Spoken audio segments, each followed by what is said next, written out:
What's up, guys? Jake here with a quick message before we get on to our show. Please make sure that you like this video below, make sure that you are subscribed to the channel, and also make sure that you sign up for notifications. With your guys' help, we can ensure that all of the guests get the right attention and audience that they deserve. I thank all of you guys for joining me along this very adventurous journey, and now let's get on to the show. Welcome in, ladies and gentlemen. You are now joining Daniel Bulgatz on the podcast. Daniel is the co-founder of Graffiti Park, and Graffiti Park is an artist park built by artists for artists. Very succinct and tight. I'm excited to hear about this. Scrolling through the Instagram, tons of beautiful murals, and it's not anything that I expected. When I think of like Graffiti Park, I think of like typical taggers and these like weird signatures and kind of like hidden innuendos written in it. But no, these are beautiful murals. So thank you for coming on. Yeah, my pleasure. Thank you for having me. It's a blessing to be here. It's super exciting. Yeah. What goes behind, or what is the story behind the name Graffiti Park? Because like I said, you think tagger in a park full of trees, but it seems like it goes way beyond that. There's a lot of stigma behind it. Yeah. And so Graffiti Park, the name is meant to be brash. It's meant to be, I don't know, as soon as people hear about graffiti, right, they kind of turn a blind eye or kind of like wince at you a little bit. And the idea kind of started based on a family trip I took out to Austin, Texas. And so out there's a place called the Hope Outdoor Gallery, which is a dilapidated like 3-story building that essentially the city of Austin, they decided to, like fund, or not fund, but like sponsor it almost. Okay. And so that their idea was that if they brought all of the art, all of the graffiti to one spot central in the city, that there wouldn't be as much going on outside and that people would do it here to get recognized. The problem with it was, though, it was trashed. I mean, it was dilapidated. There's like heroin needles all up and down the place. You have to kind of like crawl up on all fours to kind of get up on some spots. I mean, real rundown. There's no regulation of anything. So people are leaving trash everywhere. It was just, it could have been done much better. So I come back and I'm kind of conversating with my fraternity big bro at the time. His name's Daniel Maloney. And he's the co-founder with me. And we're kind of talking, we're like, this is the central place for all of art. Like Las Vegas is like a crock pot of just all of these different meshes and cultures. And all these different I'm so glad you said that. I've said this. I've had that exact same conversation 100 times on this podcast. Yeah. And so it was just kind of like, why we have all of these influxes, and there's, 40 some odd million tourists that were coming here pre-COVID times. Like, why not give these people an opportunity to kind of imprint themselves on the city in a way that's different and cool, and also gives them more of a personalized feeling? Because the feeling of Graffiti Park is that everybody is an artist, no matter where you start out in your journey, and everybody's an artist in their own form. And so like podcasting is an artistry, being an actual artist is artistry. Anything that you want to take life is like art. And so kind of tailoring that is like, how do you create something like that here in town? So the overarching idea for Graffiti Park was to create this giant structure here in downtown Las Vegas where essentially anyone could come in and create. It'd be a place where you'd see live music, live sculptures, or sculptures, live music, dance, graffiti art, whether that's people doing it in a brush, all different mediums, every way, shape, form that art can kind of come in, that would be a place for it. And eventually we want to kind of get funding from the city so that we, can put in a technology lab and then teach graphic design and kind of go down different avenues of progressing technology art, right? Whether that's virtual reality, augmented reality, kind of unfolds into all of these different facets and stuff. And so it was kind of a weird shape, like that was the big idea for it. And then it's just kind of like, how do you start? How do you implement it? Yeah, how do you go about it? And so previous to COVID, I guess is March of last year, we were going to be in Life is Beautiful. We wanted to take over that entire first floor of the El Cortez parking lot and really make it like a full, experience kind of coming through. And then, life has other plans. And so we rerouted. And it's funny that you say our Instagram doesn't look like a bunch of graffiti artists. And it's because right now we're literally going into elementary schools and doing these full experiences that we wanted to create for music festivals, but we're doing it in elementary schools for kids, getting them excited to come back to school following all the COVID stuff. So it was like, weird that 4 years ago, this idea of a graffiti park, right, kind of transcends now to where we're painting elementary schools. And like, you know, it definitely wasn't the intention to happen that way, but it's beautiful in the transgression in the way that it's kind of started to happen. Yeah, so. you go from that like stark, kind of dark, ominous feeling of a graffiti park into elementary school, where it's the murals are very vibrant, they're very bright, very colorful. I think there was a few like cartoon characters and different elementary figures that you guys have been painting. So that is really cool to see. In terms of, I guess, the beginning days. First, when was the founding day of this, of Graffiti Park? Was there a specific, I guess outside of the day, was there a specific first project that you guys took on in a set of area, or did this idea kind of trickle for a while until you were able to formalize it? It trickled for a while. So like the very first day that we had that idea, it was like a light bulb went off and we were like, holy shit, this is the one, this is for us. And so we literally wrote down a business plan that day. I think it was 1/26 of 16. So like coming up on 5 years now. Yeah. Wow. Which is crazy because it was like, actually today's the 26th? I think it might be exactly 5 years today. No shit. That's crazy. No way. Is it? It may be. That's crazy. Yeah. I think I literally have our very first business meeting. Oh. That's crazy. That's synchronicity right there. That's coming into full effect. That tripped me out for a second. Wow. I'm gonna have to shoot him a note after the wow. That's really cool. For 3 years. I mean, granted, we were in college, you know, and so we're partying every weekend. We had jobs. It was always just kind of like this awesome idea, and it was just kind of this.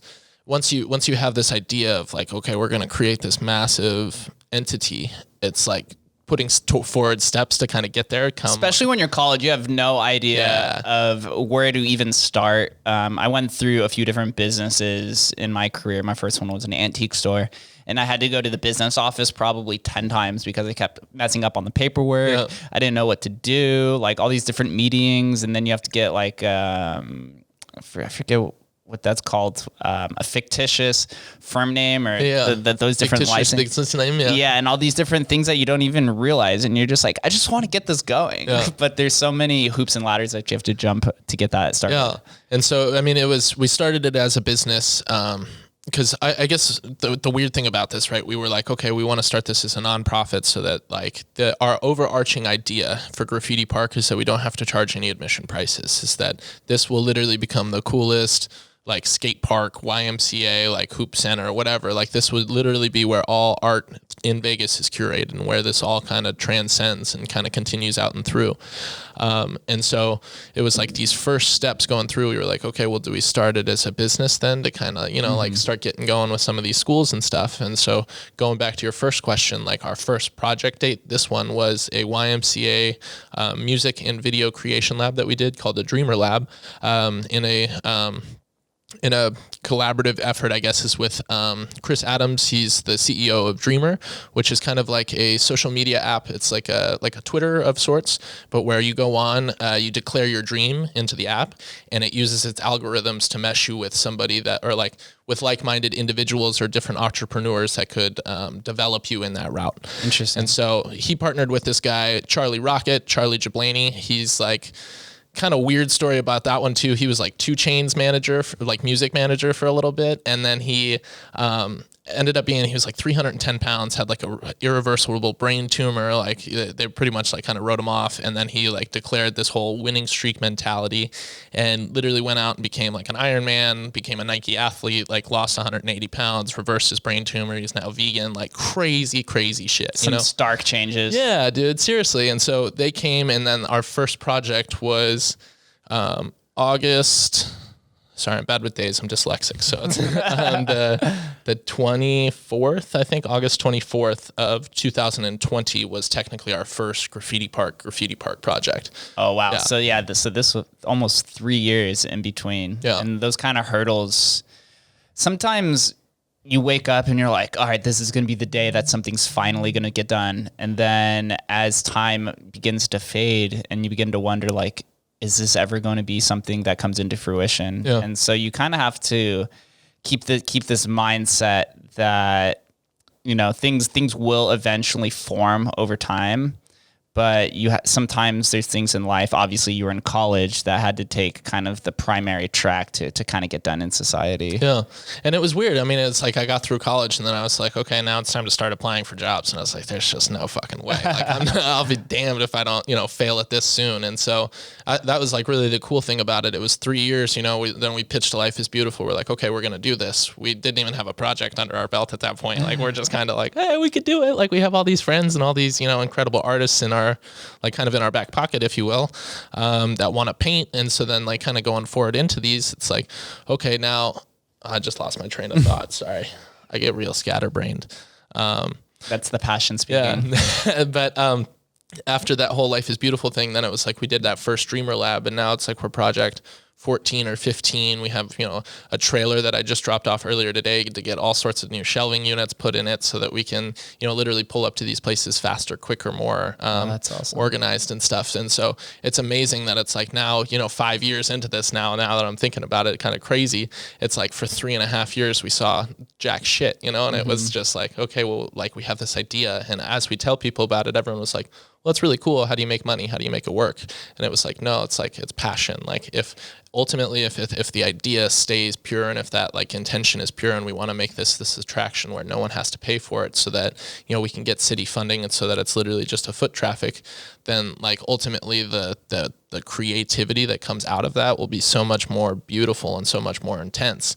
But it's like now we're 5 years into it. Now we have a good kind of roadmap to it. And it's like, okay, now we're taking, like strategic steps forward to how do we make that happen? So small steps. Yeah. I have to say you have the perfect mindset for a lot of the people that I sit down with that have the mindset that you can't lead with monetization, right? Like if that's if that goal is glaring to your customers, then they're not going to take you seriously, right? Then they just see you as like a sales marketing thing. They don't see you as a passion project. So you have to kind of wait for a while and kind of stave off the profits, because the way how capitalism generally works without like the corruption part to it, and it's kind of hard, but the longer you hold off, the more exponential the returns will be in the beginning, right? It's like you don't want to charge, we'll just say, I'm just going to throw out an arbitrary number, $5 an hour now, because now you're setting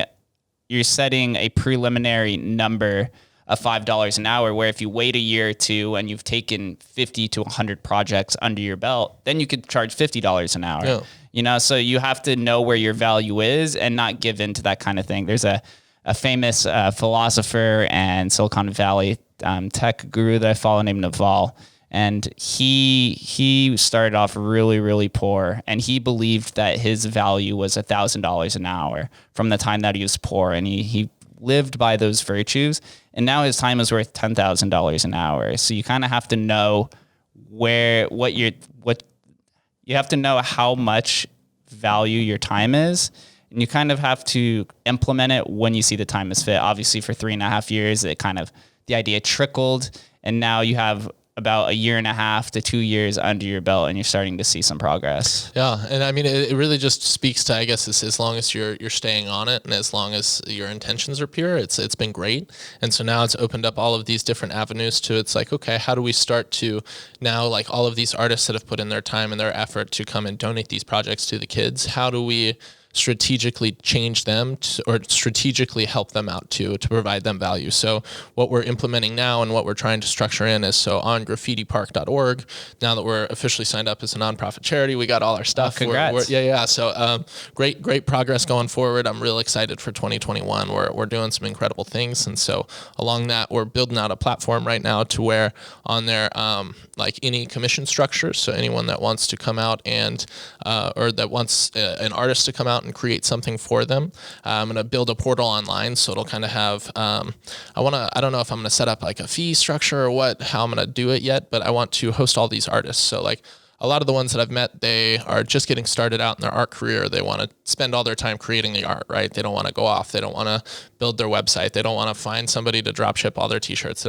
They just can't do it. They want to focus on that. And then they're, also working 2-3 other jobs, sometimes. Right. Yeah. So you're building the infrastructure for it. Exactly. And so starting to create like commission structures for them to come out of that, starting to create stuff like to where once they're a graffiti park artist or something on our website, is that anything that they create, they can send over to us. We'll drop ship it out for them. And then that we can start to really create all sorts of different new like fashion lines and stuff based on art and creation, going off of like, let's pay out some of the artists. Let's give back to the people that are creating it, as opposed to going out and spending all this money on these exclusive brands. And like, where it's like, okay, you'll see where your money is directly going and who it's benefiting instead as well. So, right. So Graffiti Park's almost like this metaphor for this open air kind of on the go artist collective. Yeah. And now, since you've kind of pivoted with COVID, and it's probably for the better, a lot of the people that I've talked to on here actually had a pretty good 2020 because they use this time to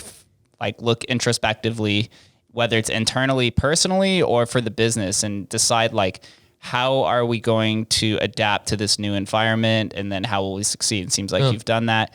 And now you can take this collective of artists and apply them to these different destinations or settings wherever you see fit. And since you have all these artists under you and you're familiar with them, which different projects will kind of embellish their skills the best to have the best performing project overall. Yeah.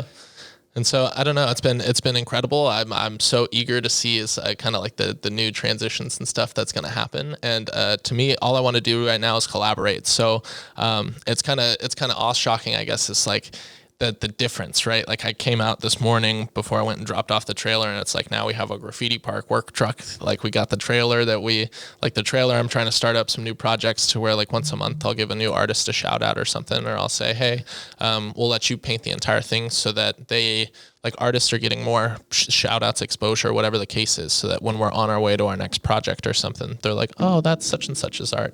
And so kind of coming into that and like realizing, I guess, is the magnitude in the last year and a half now that this is all starting to come into fruition. It's all becoming now, it's to this point where it's like, okay, who can we learn from? Who can we partner with? What, like going forward for Graffiti Park to continue to grow, to keep going, we need to reach out to other people. We need to bring up the next echelon of our art. We need to start reaching out to more and more. And so to that, like I'll ask anybody that's listening to the podcast, anyone that you've, interviewed and stuff, like you say, the people that, have had great 2020s, it's because they've kind of prioritized things. They've had a nice little break kind of to recenter themselves, to learn what they want to, strive for, what they want to like go towards, I guess, is in this life, in what we're doing. Anyone that that has kind of been along those lines, like we are not opposed to partnering with anyone. We are all about collaboration instead of competition, and like we really want to change the landscape of art in Las Vegas. And so into doing that, like it opens up all these avenues. It's like we'll partner with breweries, we'll go out, we'll partner with any stadium, we'll paint anything. And so I don't know, it's so eager because like I get so eager about it because there's so many blank canvases and there's so much going on, and even you have some beautiful artwork falling on the outside walls of this beautiful studio. And so it's, I don't know, man, like there's so many different possibilities and avenues that we can take this in. And so like I'm more curious. I'm like, now that we can like have got the idea of Graffiti Park on this, let's use this as a brainstorming session. Like what do you think Las Vegas needs? The next trends for Las Vegas, like what do you see coming in fit? Where do you see us developing into? Yeah. 'Cause I know you have your feet in the ground over here. Oh yeah. There's downtown is the best area for culture in Vegas right now. I had on Paul Gonzalez, who runs, do you know Paul for Paul's Full a wild Culture? man. He's fucking awesome. And we sat here and talked for about an hour that Vegas is in this golden age of culture because, as you mentioned in the beginning, there's all these different collectives and sub pockets of cultures, whether it's, the graffiti element, or on the east side, there's a very big car kind of hobby-ish element. And now Vegas has like a giant foodie culture and, the industry and all these different things. But the arts district in downtown just embraces it so well to combine. And there is a lot of collaboration that happens. I've said this, that 2021 is the year of collaboration and corroboration. Like we need to work together in a time where the world seems so divisive against each other because of the polarization of politics. It seems like on a macro scale, in terms of like the country, everyone is very divided. But when you're down here in Vegas and you're down in the heart of the culture, it seems the complete opposite to me. Everyone here is working together, whether it's, to get you on the podcast or to, trying to throw some event or paint all these beautiful murals that are happening. They just painted one recently, like right outside of this building. That's super cool. So in terms of where I could see you guys can apply Graffiti Park, I think it's more of the same in this area. There's tons of open canvases and there's new buildings that are being formed. Sam, who built this building, is building another one over off of 5th and Charleston area over by Newport. So they're probably going to need new fresh murals over there. And to maybe get you guys intact with, Jonathan Jossel, who runs the plaza, who has like all the beautiful murals on the side. Yeah. I think that's this kind of application of collective of artists is going to be very, very big for this area specifically, because Life is Beautiful has kind of brought that into fruition. And now throughout the art district, it's just everywhere, all the alleys that you walk into, any of the buildings, and it makes it feel more fruitful in this area. It gives you more of like a sense of hope. And I think is like, especially given COVID, everybody's been so cooped up. Some people haven't had as great lifestyles as others have been able to live, I guess, is throughout this COVID. And so I don't know, I think it's to the point where it's like everybody right now in Las Vegas has been so cooped up, has been, I mean, the locals, I feel like for the most part have just kind of been like over this. They're like, okay, how do we move forward? And so art kind of gives a beautiful way of, giving new feelings and progressing different points of view in ways that aren't as direct as some of the media and stuff that's coming directly to people's cell phones and stuff. And it's a way to really get unsuspecting eyes to take a different look on things. And I think that's a really, really interesting opportunity that we're able to create. And so, yeah, it is beautiful. Let's dive a little bit more into the internal workings of Graffiti Park. How many artists are part of this? So super exciting. I'm starting to do some statistics as like we're 12 projects deep now. So the total I think of right now is different artists. We've had 113 different artists come out to the variety of different projects and stuff. So that age span has been from youngest of age 8 up to the oldest right now is 51, I think. And so it really is, absolutely unbelievable. When we go out and we do these school projects, we open up I do like a giant call to artists, like a blank canvas alert, if you will, on our Instagram that says, hey, anyone and everybody that wants to come out and wants an opportunity to paint, feel free. And so we are really like the first, I don't want to say the first, but like the most notable to me, I guess, of the ones that really believe that we are all inclusive, is that, you don't have to be some magnificent artist. And that's almost where we get the most pleasure, is the people that have come to us and they said, no, this is the first mural anyone's ever asked me to create on something like this. I create them on little canvases or on my iPads. And what's really, really encouraging to see is that it's like, as these things have started happening, like coronavirus and distance friendly, whatever, is that people like kind of will walk up and they'll say, oh my God, how do you do that? And so like some of these older, more experienced artists are coming over and helping out like these new generation of artists. Awesome. And it's like this small community, dude. That's like the weirdest, coolest feelings. It's like, all of us were, suspended or kicked out of high school for some BS, And so like for all of these people to come back and donate their time and like really choose to educate the next row of artists kind of coming through is just, it's so heartwarming. It's a more of a testament to what we're trying to build. So that is very heartwarming.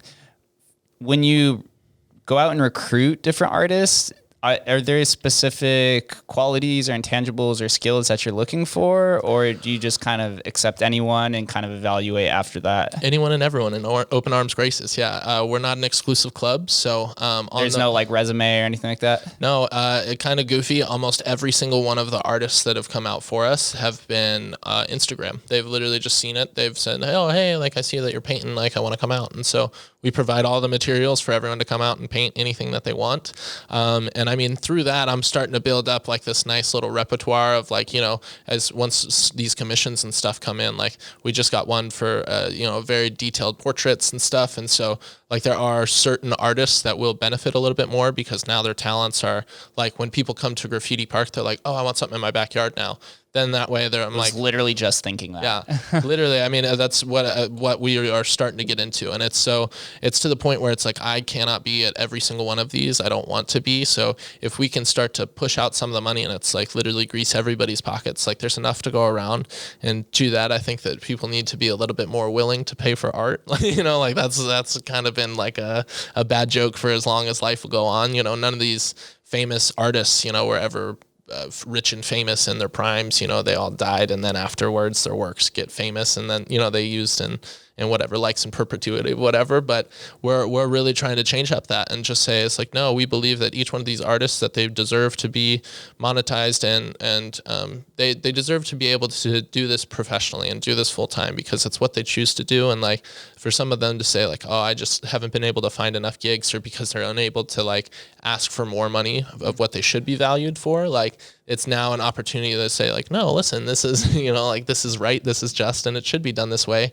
But as a result, like, I don't think people want to pay for discounted art either. You know, I don't think people like paying for discounted goods or services. Like, they want to pay decent amount of money, or what's fair, but then also like they want to like what they get, you know. And I think that's a big thing too. So sorry, that's a weird side tangent. Hey, for this show, I don't think any tangent's too far off topic, because especially when you're spewing a passion, your conversation is going where the heart is, you know. So that, I think that's the most authentic and organic conversation you can have. That's why I try to let people say whatever they're meaning, and I could take that and facilitate it into whatever direction, because literally when you said backyards, I was thinking like, wow, this could be applied to like, where are murals most popular outside of like the public area?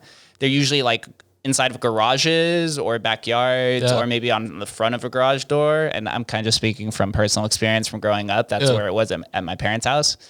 But I could see a huge use for that, and specifically the east side and I guess downtown area, is because there's so more many custom ideas. houses. Like literally yesterday, kind of crazy, kind of cool. There's this guy, he just built his 12-year-old son a giant 16-foot half pipe in their backyard for his son to practice BMX on. And we're going to go and paint that now. And so, backyards, it's honestly, I get more and more giddy about these new ones where they're almost like nature built in artscapes. So like people go in, they'll cut like trees out, and then they'll put someone's face so that the hair looks like, it's like an interactive exhibit kind of. And so I don't know, I'm really kind of curious to see, like, as some of these new projects start progressing and as more and more people find out about us, is the cool projects that we'll be able to create. Because this one coming up, this half pipe, we're trying to reach out to Thrasher, we're trying to, you know, like, we're trying to get all sorts of different publicity and stuff for that one. You know, it'd be good for you guys too, which is pretty much an infinite amount of work opportunity when they come back, as conventions, because there has to be something put there, and then it has to be torn down. So whatever it is, you know, maybe CES needs some cool murals or some sort of skateboard convention or something like that. That's something where it's infinite potential, especially if you have hundreds, or if not at that point, thousands of people who could come in and kind of commandeer one area with 100 people and do this like cool all-inclusive artwork where 50 or 100 people work on it. It seems like a record to me. I don't even know. No, I mean, I think we're really just starting to touch kind of like the scale of what we're able to do, because everything that we've been doing have kind of been like coronavirus related, I guess, or like coronavirus safe, I should say, you know, like to where like the schools are kind of like, well, I don't know if we're allowed to have like people coming in and out of the schools. So we've been painting the outsides, we've been doing different stuff. And I really want to take kind of like a new cultural shift too, I guess, too. And so one weekend we'll go in, we'll paint a school, and then the next following weekend, you know, following or something, we'll have a food truck or something out there, something to give back to the community, give out food, Meals on Wheels, almost like a community outreach, as like something that, hey, look what we did kind of deal, you know. And so, it spans into a bunch of different new opportunities, I guess, for that. And so what is your selection process when somebody approaches you about a new project? Do you kind of crowdsource this and let people kind of apply for whatever this new project is, or do you and some of the leadership within Graffiti Park decide who is the best fit for that project? I don't know. To me, it's all about the person curating, the person that wants, something to. I don't tell anybody no, and it's kind of like a bad habit, I guess. Is like because we'll walk into a school and they'll say, "Hey, we want this entire stairwell. We want the whole entire thing painted," and I'm like, "Yeah, we'll do it in a weekend," and it's sometimes taking us 2 weeks instead. But no, I mean, there's nothing that I don't think that we can't create just because of how many people that we do kind of have supporting us and how many artists do reach out on a weekly basis to say, hey, like what opportunities do you have to paint this week? Hey, and so to that, no, the vetting process to me is if you want to paint, like the hungriest artists will get the most canvases. And like that's extreme confidence in your network. Yeah. I love that. Yeah, I mean it's blind faith, and like don't get me wrong, sometimes projects have gone 2 weekends instead of a weekend, but to me it's each project is always more and more intense and more interesting is when you get more eyes on it. So I may have an idea of what a project will look like, and then after 3 artists have come and they're like pitch their ideas, I'm like, no, let's completely change up that and go with that, and it always turns out more amazing, I guess, than our original plans or what we had thought. So are you an artist yourself? Not a good one, but you're the businessman. Okay, yeah, you're the Steve Jobs of the artists. Nah, I wouldn't even necessarily go that route either. It was just I don't know. To me, it was I know a bunch of amazing artists, and like to that, like woodworking to me is amazing, and it's something that like my sister's fiance right now is really big into, and I'm like in awe of some of the stuff that he can create, and so to me, I'm all about which medium you decide to take that in. It's because I don't know, art is amazing, out of a spray paint can, and then you see what somebody can do with a brush, and then you see somebody that does sculptures, and then you start to see some of these people that are building out these weird replicas and stuff, and then you put on these augmented reality goggles, and and so to that, it's just like each next level. Geez, someone wants to get a hold of you. They're not going to. I just changed up my ringtone on it because I've been getting so many just weird miscellaneous phone calls and stuff that I say, hey, this is Daniel Bulgatz. If it's important, you'll leave a message. It's, I don't know. There's been too many extended warranty calls and fucking bullshit. We're plagued by that right now. Yeah. It's such a pain. But freedom of expression, or I guess self-expression, is interesting. And I say that because I didn't grow up as a creative person, or at least I thought I wasn't creative. When I was in middle school, instead of taking art or band or orchestra or choir, I always opted for student aid because I was like, I'm not creative. And the same was when I was in high school, I was like, oh, I'll go take technology instead of orchestra and all that other stuff.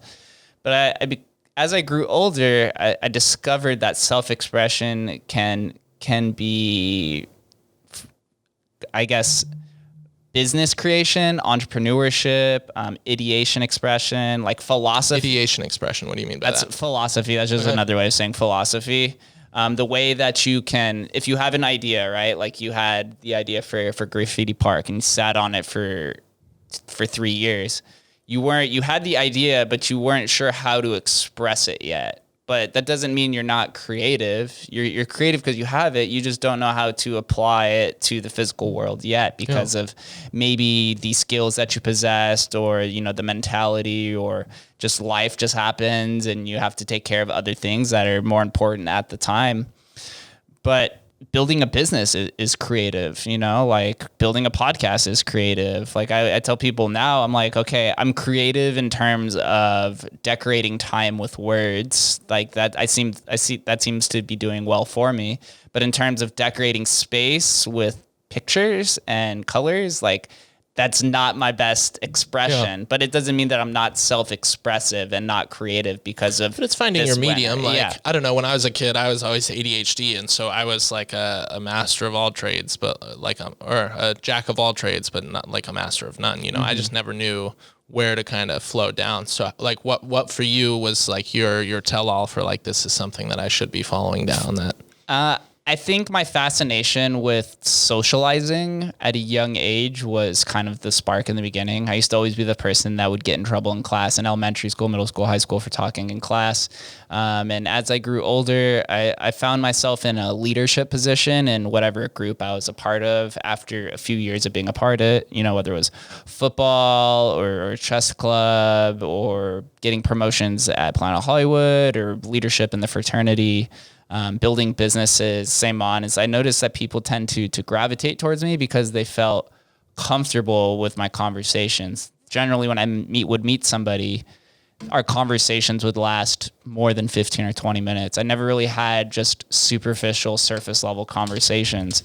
And so I began to discover, or this kind of idea came into fruition towards the end of last year when I'd been thinking about the podcast for 2 years, and then the end of 2019. Wow, the year's almost flown by. I know, already. like it's weird when you're talking about shit and you're like, holy shit, that was okay.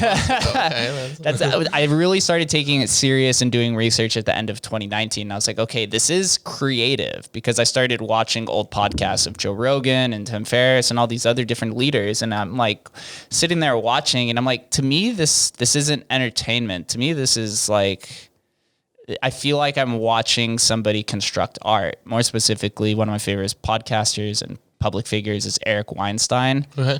He is so articulate and concise with his verbiage, and his vernacular.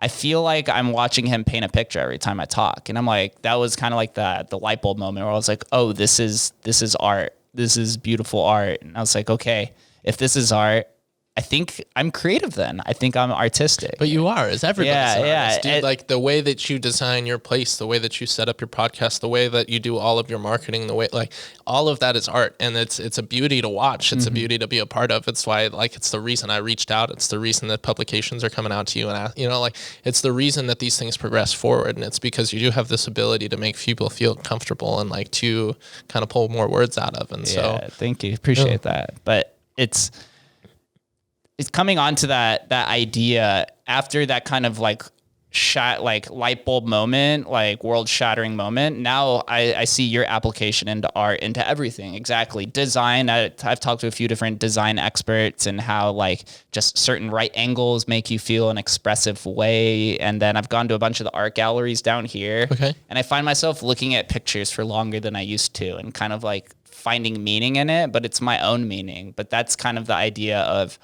art. We kind of had this conversation before we started recording that, when you create something, oftentimes it's not how you see your own project or your art. It's how other people interpret it. And that's when I found like a lot of people interpret the podcast in different ways, just as like, we were talking about raving as well. Everyone who's at a rave and is listening to this music with no words is interpreting it completely different. In so many different ways. Yeah, in so many different ways, but it's so synonymous that the energy and the movement, everyone knows that they're able to express themselves differently and understand it differently, but can all come together in this unifying moment. Yeah. No, I mean, it's, like you always think about that, is that everybody there is having a different experience, and that everybody there has a different life that they kind of come in. And then it's like, almost think about, okay, that's cool to think about with raves and with ways that are made to think you, like with places or events that are made to make you feel that way. And then that's almost like okay, now what if you take that thought and it's like, okay, now what if we make these places that are meant to make you think some way, that are specifically meant to make you use that kind of like look back and say, holy shit, everyone's having a different experience. You know what I mean? But it's a unifying moment as well. And that's what's cool with art and Graffiti Park, because let's be honest, in this area, in the art district, it's not the best area. It's growing, but with so many murals around, it makes it feel very inclusive. It makes it feel very warm. It makes it feel like there's a sense of community here. And I think if you removed all of the murals, half of the people wouldn't live down here. I probably wouldn't live down here. Oh. But it's because of the art, which brings community. It makes you feel that there is kind of this overarching idea that we want to get something done, but we also want to help each other. Yeah. No, and it's been interesting too, because we had a project up at, it was called Ruth Deskin Elementary School, and probably the nicest elementary school that we did out of all of the elementary schools. I mean, it was not in Summerlin by no means, but it was, I'm trying to think of cross streets. It was like Craig and Durango or something like that. So just down the ways a bit. And we did the full outside of the school, right? All superhero themed, because the teacher was like, I want them to feel like they're at like Disneyland or something when these kids come back, because their entire outside of their walls were like these beige colors. And so 10-foot walls, keep in mind, it's probably in hindsight, right? You look back at each one of your failures like, oh. So we paint the entire school. It was beautiful. I mean, all superheroes. We did all sorts of different ones. It was all inclusive. We had a couple of female superheroes like Black Panther. We had like literally a Japanese hentai fucking anime, so that, you know, like every culture was included. I made sure of it. And then I got some guy in the HOA, like in the homeowners association, on the backside that said like, we devalued the property of his home. So he's like getting petitions around the neighborhood right now to get it all painted back white. And it's like, to me, it's like going along those ways. Like you say, podcasting is an art, right? And it's made to make people feel some way. And so the same way is that I was like kind of down on myself. I'm like, man, like I'm just trying to do something good in the community. Why? Like, and someone looked at me and they were like, dude, you got to look at it this way. It's like art is made to make you feel something. Podcasting is made to make you feel something. Life is made to make you feel something. He's like, ultimately, if they look at it with such a harsh negativity that they want to go through all of these hoops and hurdles and stuff to get you taken down or to like to mute you or to whatever the case is, and you know, however you want to apply that to yourself, he's like, you got to look at that. It's like you made someone feel so strongly about it that now they can like that you're inspiring change. And that to me is like, that's really what we're like going after, you know. And like it was definitely like a way to look at like the bright side of things. But no, I mean, like I truly believe that it's like no matter how like I could be doing everything I do and there's a like an artist group that could hate me because I'm undercutting the price of all of these artistry groups, right, that are trying to get lots of money for what they're doing. And I'm like, no, anyone can come and paint. And they're not liking me for it. They're like, dude, you're cutting out the industry. And like, while I understand where they're coming from, like to me, I'm like, that's one way of looking at it. I look at it, I'm creating all of these new opportunities for other people to come in. If you're doing podcasting, it's like, yeah, dude, there's someone that could hate your podcast. And it's like, I gotta rank Jake's podcast this week. And like, ultimately it's like, if you're inspiring that feeling in someone, like you're doing what you're meant to be doing, you know, like if you're inspiring change, if you're inspiring hope, to me, it's like, you're on your way. That is literally the perfect mindset to have. Inspiring change, even though it is negative, is still change within itself. That's still the overall goal. Took me away for a second. I was like, holy shit, that's cool. When you go into like, let's say these elementary schools and some of these, I guess, more PG environments, what is there a specific feeling that you're trying to entice to these children who are walking the halls or some of these other, you know, nonprofit areas? Oh yeah. And it was particular for me because in like high school, I don't know. I was like part of the group, but I never felt included in it. You know what I mean? And so to me, it was like I always tried to go out and get sports, but like could never dunk, you know, like it wasn't me. Like I was in student council, you know, because I was always more about like the way that like you make people feel, like going to an assembly and making people like look around and be like, how do they get the balloons to pull from the ceiling? You know, like that was always the weird shit that I was kind of thinking about. And so in high school, or middle school, high school, I was getting suspended for drawing on the walls, for destruction of property, for bullying. I was not a good kid in high school. And so like taking that now into ways that it's like, no, those are the kind of the messages that I want to inspire. Like I mean, not to be rude, but like we're not making the art for the jocks that are rocking around the campus that are, you know, like to take photos in front of them. We're kind of making them for the kids that, you know, feel it's insurmountable. For like the one that sticks out in my mind, we did one at C.C. Rano Elementary School. And it's literally right in the middle of Section 8 housing. It's like District 3, real rough neighborhood, man. And like to that point, it's like literally that first day we did like an entire Hispanic heritage thing, because their school is like 97% Hispanic or something, 3% African American. And then we did a Mount Muchmore, was like instead of Mount Rushmore, we did like Harriet Tubman, MLK, Frederick Douglass, and one more I can't remember.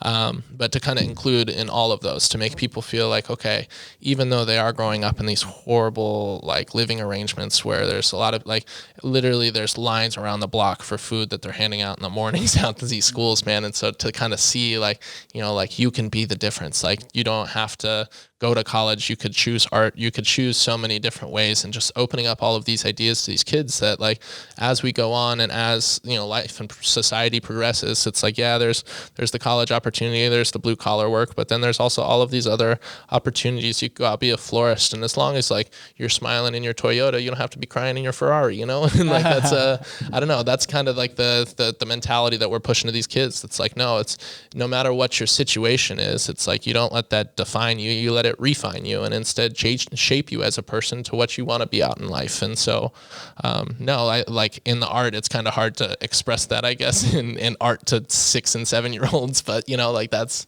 kind of the message that we push through. So those kind of ideas do formulate when you're younger. Maybe you don't realize it because of how repressive society is towards you. You know, when you're a kid, the majority of people there are very friendly to you. Yeah. But those kind of ideas of change and different opportunities, they will trickle in your mind for a long time. I could tell you, growing up on the east side, it's not the best area. You know, it's a lower middle class kind of area.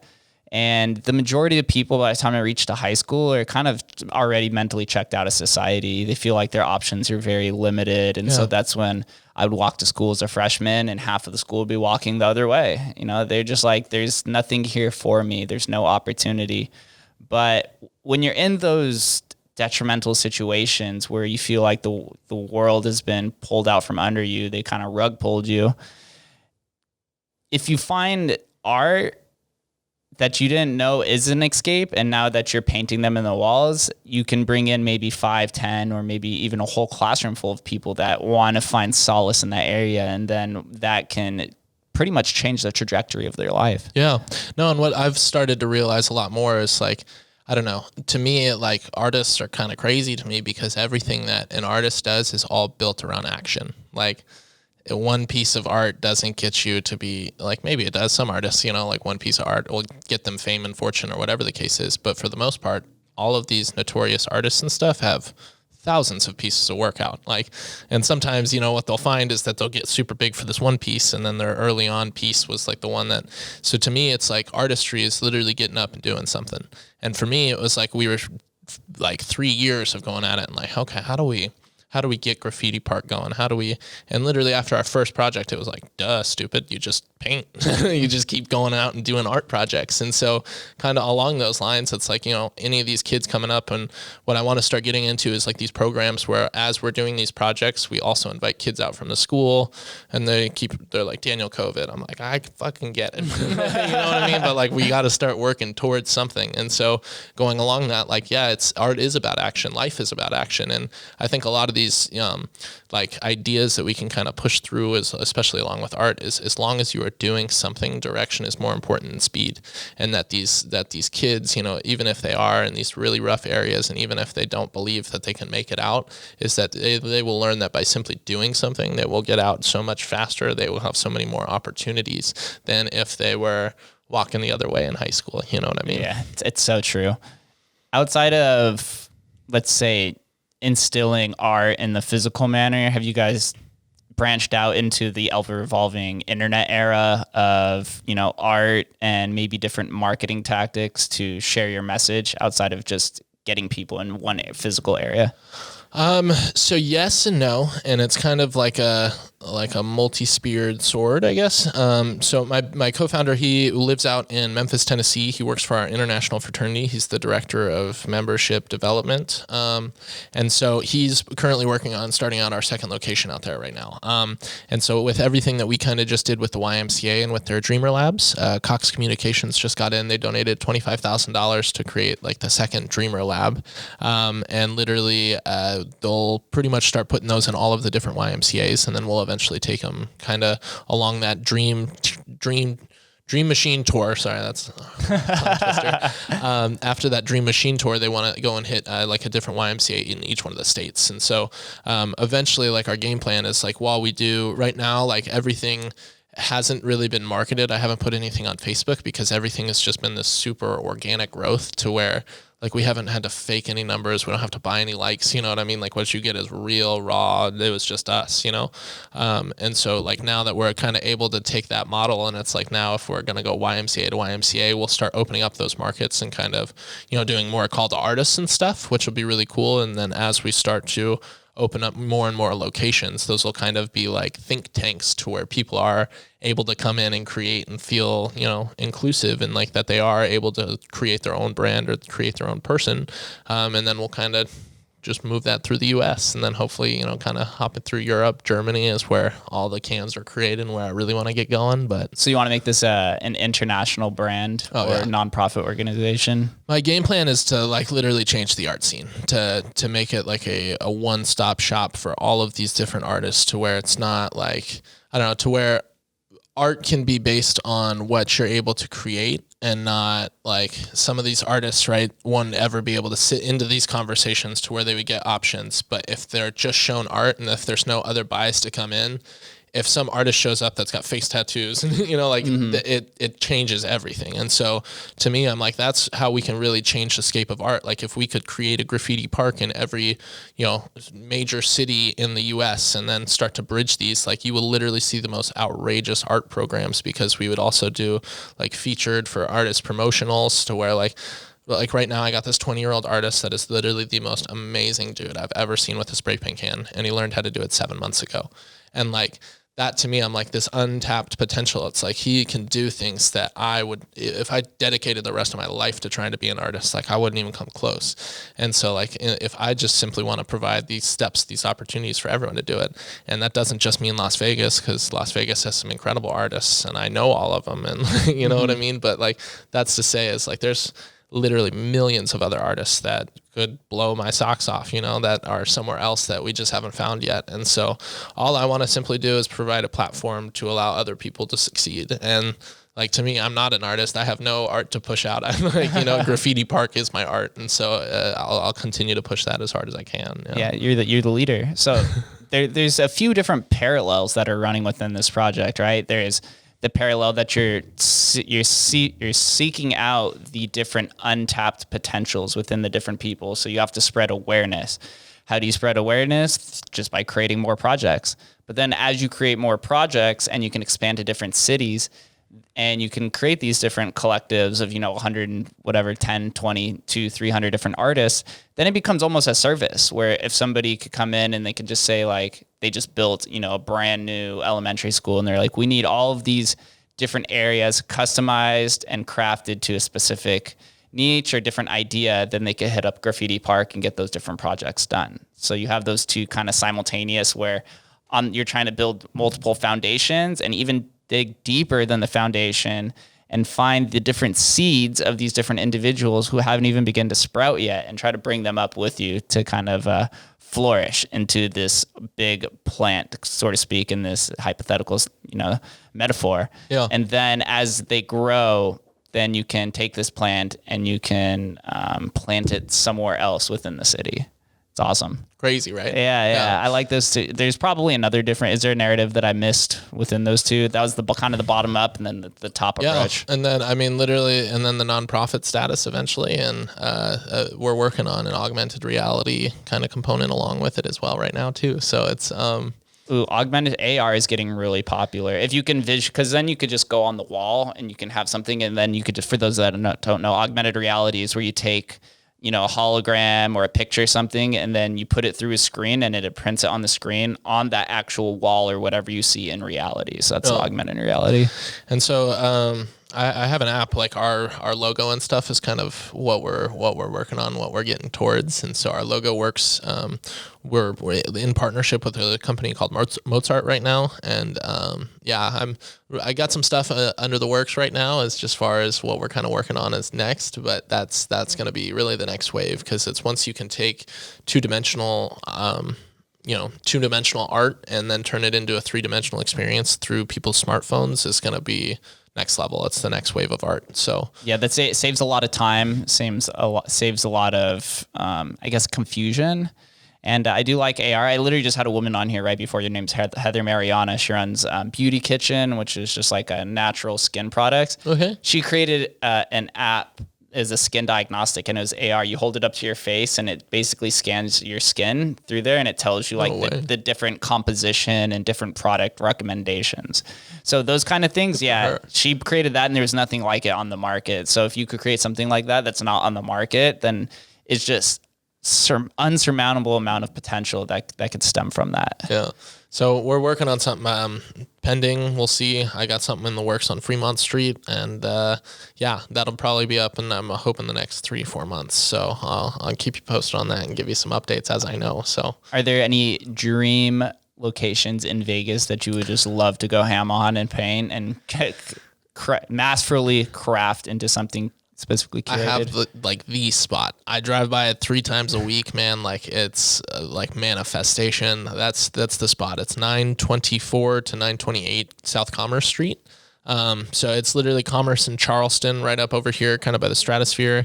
It's like this white dilapidated building that's been gutted out on the inside and then just has this 2-acre plot of land just right next to it that's completely flat and empty.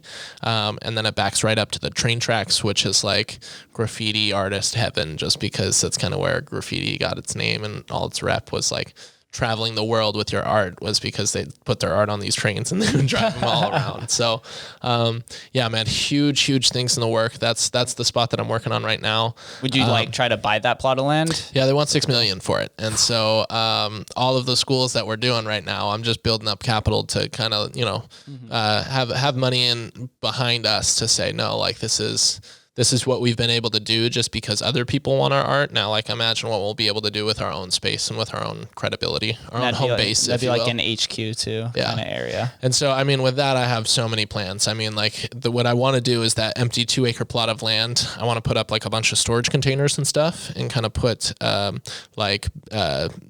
metal sheets across the front so that they're easy to spray paint on so that we can transport them. So that'll be kind of like the outside. The inside we'll have like a custom shop. So we'll have artists there hanging out. We'll kind of employ some artists, which will be super cool. So you'll bring in, white vans, motorcycle helmets, like you name it. We'll customize literally anything in the shop, anything that you want, because we'll just have a bunch of artists there. And then we'll probably have like a gallery or something promoting an artist of the month where, we'll pay for an artist whatever their life fees are for a month so that they can literally devote to their craft so that they can create, and then feature all their stuff in there. And so then kind of as that thing would be going on during the day, it'd be like a hangout spot. We'd probably end up having like a skate park or like a basketball hoop or something there, just kind of you give it like a community feel. We'll also end up eventually down the road, right, as I'm manifesting, is we'll have like a technology center so that we can teach all ages. I don't want to just do kids. Like I want to really like open up opportunities so that even if somebody is 40 and finally has taken the artistic route that they've always wanted to take, like I want them to be able to, because I don't think that there's a limit on when you're able to start dreaming, and like that's a big one. And then kind of doing all of that during the day and then kicking people out and doing one-of-one parties for people at night, whether that's Google comes in, they have a conference for everyone, they want to customize everything for Google, or they have Dia de los Muertos coming in, or they have, whatever festival, we will be able to custom tailor a place for it. And like, we'll literally just go take off all the the little tabs from the outside and bring in old ones. If people want to paint on them live while we're doing it, they can do that too. And then while Graffiti Park is going on in the day, anyone that comes in and takes pictures of stuff will take off like the sheathing. We'll go take pictures of everything. We'll get their name, their contact information, their Zelle or Venmo or whatever it is. And while people are coming in, if they want like a t-shirt, they're like, oh, I want that art on it. Then that artist can get directly paid while they're, not there. That is genius. I wish I had the money to invest in you right now. Dude, and so like that's kind of where we're at. Is like right now it's like everybody's like, okay, this is awesome. So how much are you going to charge admission fees for? And so like the partner that we're looking for right now, like we've had 50 investors, right? But they're all looking for their money back immediately. And it's kind of like, listen, I understand, and everything's a business in this life, and especially with coronavirus going on, that's great. But like where we're at right now, it's like I will hold off on this vision if it means that we have to go and do 150 of these schools just so I can fund it myself so that we don't have to charge admission prices. Because my thought is if we set the precedent that way, or even if even if we can do this, or we have a pay it forward program to where people that can't pay can come in, whatever the case is, like eventually the money will come. The private events will make so much money on their own. To me, I'm like, we won't ever have to charge admission for it because there'll already be so many events like happening, fraternity, sorority, formals or something, whatever the case is, there'll be something new every weekend.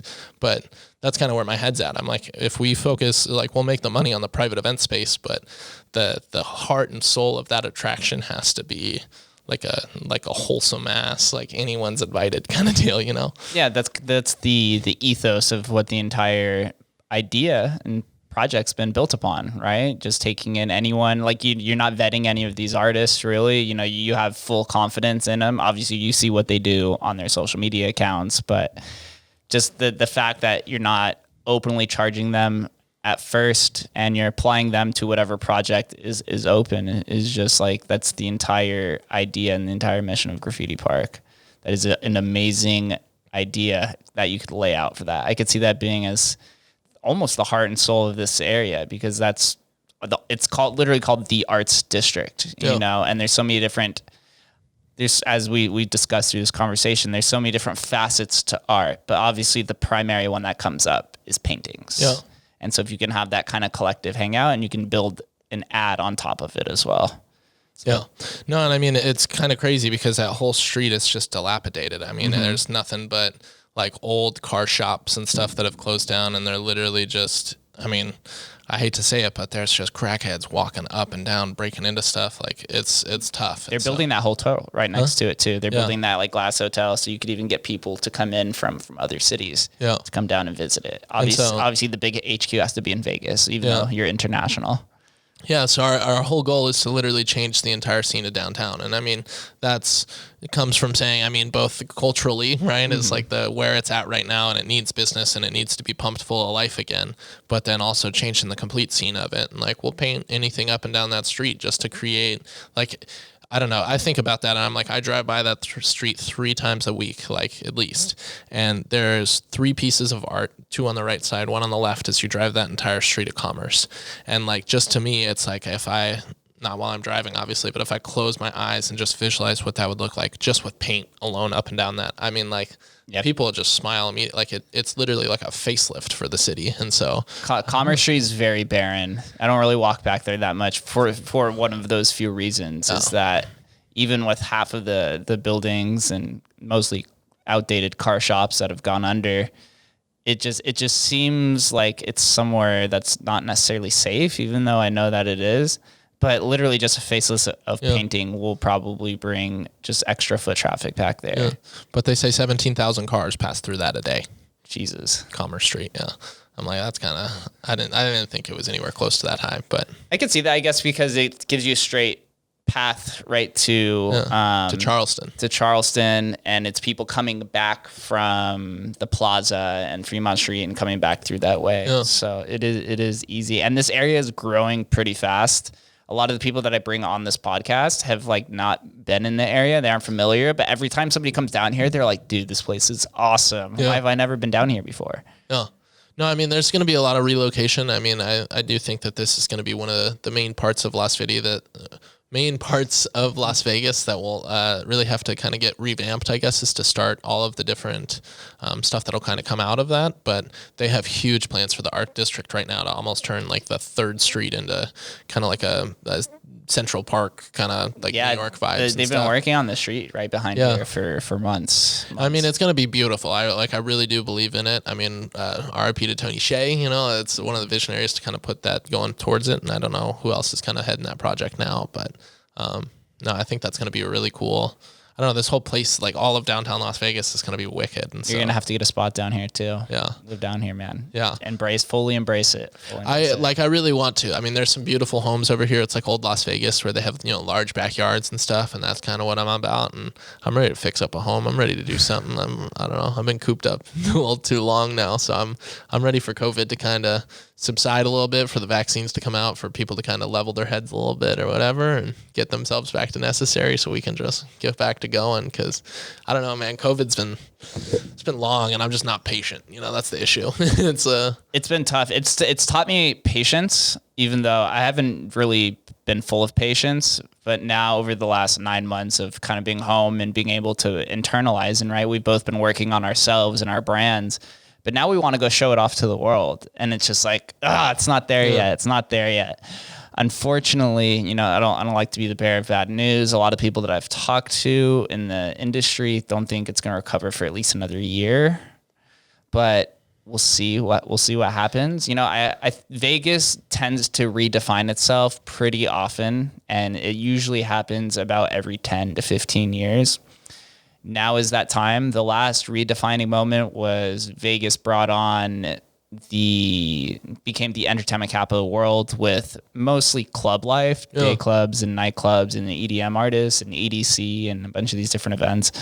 But I think the next wave is going to be the communitization. I don't even know if that's a word, but I'm gonna make it up. The communitization of Vegas. We're building culture now. We're building off of the strip. Like the city is growing outside the strip. Now that the city is growing so fast and so large. I mean, I had a conversation with my dad, and they bought their house up in Summerlin in 94, 96. There's like nothing out there. Rainbow was literally as far out as like Las Vegas was built. It was a dirt road to get up to like Flamingo, or not to Flamingo, but to Fort Apache, to where my parents' house is.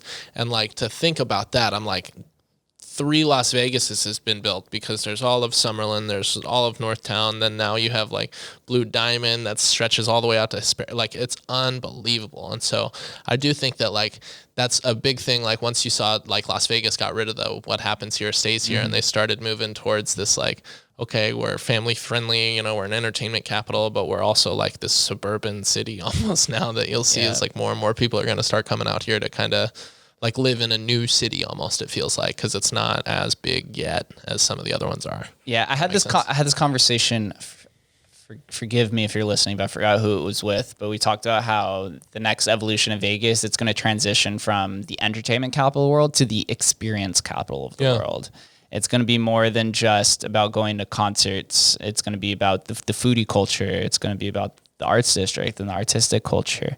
It's going to be about coming here and building something that's more than just being entertained by gambling and clubbing. It's going to be something that you feel like you're a part of, and the community of Vegas, and not just the people who live here, but something that I've noticed is there is a massive community, probably more than the people that actually live in Vegas, of the people who are just so diehard passionate about the city. It's incredible to see. Yeah.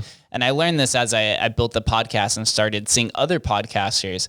And there is a ton of podcasts about Vegas from people who don't actually live in the city. Yeah. And those podcasts have huge amounts of following because everyone feels like Vegas is their second home.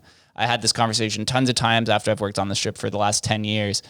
There is this passion about the city that sometimes I can't put my finger on why people feel like this. Maybe it's because I used to call the Strip adult Disneyland. But now it's grown to more than just that. It's something where people feel like they're part of the family. Yeah. Well, they have to be, you know, it's like I don't know. It's weird when people are like, oh, where are you from? I'm like, oh, I was born and raised here. They're like, what, really? And you're like, yeah, this is the city that made me. I don't know. It's weird, like explaining it to other people, like what Las Vegas is. But if you don't live here, if you haven't been here, because for a lot of people, it's not, I don't know. A lot of people that live here don't ever go to the Strip, you know? And so that's, I don't know. To me, I'm like, that's what I'm trying to build. It's like this almost like family field, like, hey, what are you guys doing today? You want to go paint something? You want to go watch, like, I don't know, come to Graffiti Park. You'll start to see, you know, an artist start working. You'll bounce out for 2 hours, go and grab some food down the way, come back, check it out, and bounce out again. You know, like that. I don't know. That to me just sounds appealing, I guess, and what I think Las Vegas could use. Yep. It's us Vegas natives, the ones that are born here, we have this different mindset. I think it's because at a young age we become desensitized to the sexualization of different industries, right? A lot of people who come to Vegas, they're very fascinated about, you know, strip clubs and the super attractive bottle girls and, you know, Chippendales for the women. There's all these different, those are the main reasons why people come here for the sexualized aspect of it. You know, maybe you could get laid that night or find your future wife or husband or whatever the case is. But us being born here, we've seen that at a young age. And also that when we go on when we're on the Strip, we realize that you don't need a necessarily traditional education to succeed. You see, when we go out to the club or when we went out to a concert or something like that, you meet all of these people who are multimillionaires, very successful people, none of them went to college, or the majority of them. They all went on this entrepreneurial journey to build a life of their own. And that's something that I see. It's a very common instance that I see in a lot of people who are born in Vegas, is that they go on to build something substantive in the entrepreneurial journey that isn't necessarily just education. We know that we can build culture more specifically than anything. Well, I mean, people out here are all trying to like hustle, trying to survive, to succeed. I don't know. And I think Las Vegas gives people a very independent personality as compared to, I don't know, like when someone asks you, they're like, well, where are you from? And you say Las Vegas, they think, oh, you're a lot more of a partier than if someone asks you like, where you're from? And they're like, LA. And they're like, oh, you're a liberal, you know, like it's a different, like, I don't know. And I think to that point, it's like everybody in Vegas here is here with that ambition, that dream. You're like, no, dude, this is Las fucking Vegas. I could do anything in the world here. Like, this is America. I just pick a job and I do it. Like, that's, and so to that point, I'm like, no, everybody that I have met here has some sort of side hustle, or you do have to ask them. They're like, where are you making your money from? Or what are you doing? You know, cause like there are so many different ways, and there's so many, like today, the guy that I went and dropped my trailer off, like I would have had no idea. This dude probably makes $150K a year putting in storage trailers, like into cargo vans, like organizing cargo vans. And it's like Las Vegas is such a city where there's literally money to be made in every single form, facet. You could be a pool cleaner. You could trim trees. You could do anything here and make a ton of money. And so like that's always my most interesting, is like asking people here in Vegas. It's like, okay, like how are you making your money? Like what do you do? Like, you know, are you investing in the stock market? What do you think about, you know, like, and those are the kinds of questions that at least in Vegas I feel like I get much better responses, as opposed to like I'll throw my roommate, like he lives out in Wyoming, and so we went out there for 3 weeks, and some of the questions I was asking out there and some of the questions or answers you get back, you're like, oh shit. You know, like people literally think that way. They think, you know, I don't know. So it's to that point, it's like everyone here in Las Vegas does have that, I can make it out, I can. And so I don't necessarily think that college is like the way for some people, like, but at the other hand, it's like, it could be, you know, I could be. Yeah. I mean, we both went to college, but I don't know if you had the same line of thinking, but after about my second year in college, I realized that I wasn't going to use my kinesiology degree to professional practice. Okay. And so I realized that what was the epitome of Vegas? It was building your network. It was built on trust. It was built on relationships. So I just tried to meet as many people as possible. And then hands you shake, not the classes you take, right? Yes. I like that. I haven't heard that one. And so then used that and then got into the industry and the nightclub. And then you realize that people are making insurmountable amounts of income, and the people who are coming in have even 100x income than that. And how genuine a lot of these people are to sharing their ideas with you. And it's not as territorial as the educational institutions, right? Like a lot of the professors are very territorial because of their tenure. The educational system is very gated. It's very zero-sum game, right? Like the people who go to grad school, they're only the medical school, we're just going to use that as an example, only takes 80 students in at a time. So it's very cutthroat. Whereas when you go out and you are an entrepreneur, it is cutthroat in a sense, but if you find your niche, then you find that it's a blue ocean and there really is no one else out there to cut you down. And it's even more collaborative in the entrepreneurial space than it is in the educational space. It's a lot more like people naturally just want to give. Like that's I don't know, something that I'm starting to learn a lot more in life is like, I don't know, maybe it's just, I trust in a lot of people, you know, but like naturally people want to give, they want to do things, they want to help people, they want to help others succeed.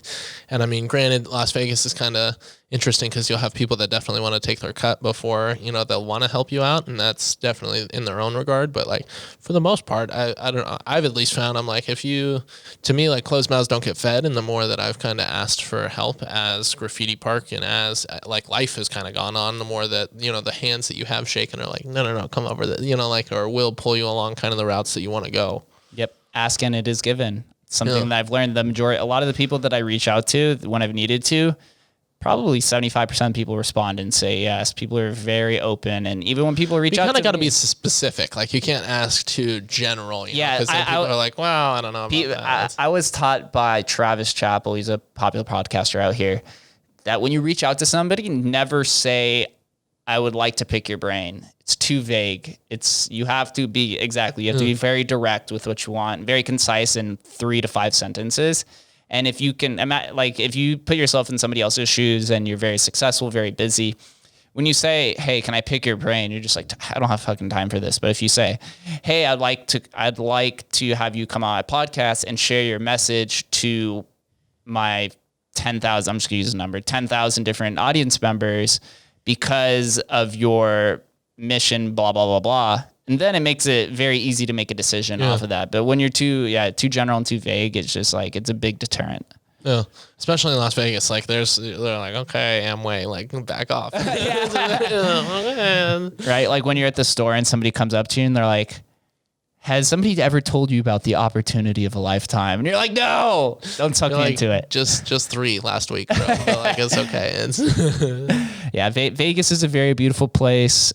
Lots of opportunity, like infinite leverage out in the city. It's the perfect culmination of capitalism and entrepreneurialism and passion.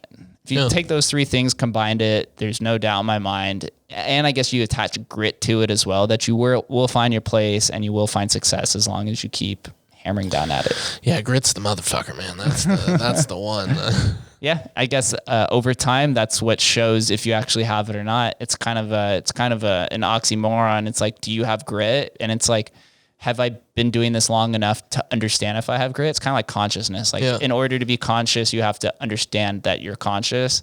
Like to understand, you know what I mean? Yeah. Like it's like conscious, like this weird fabric of society where the majority of things aren't conscious. Like a lot of mammals are not. They think monkeys and apes are because they could communicate back with us like through different languages, not just their speech. But in order to be conscious, like to be self-aware, you have to understand that you are self-aware. Yeah. So it's like this weird oxymoron where grit's kind of like that too, because grit is the application of perseverance and passion and hard work over a certain amount of time.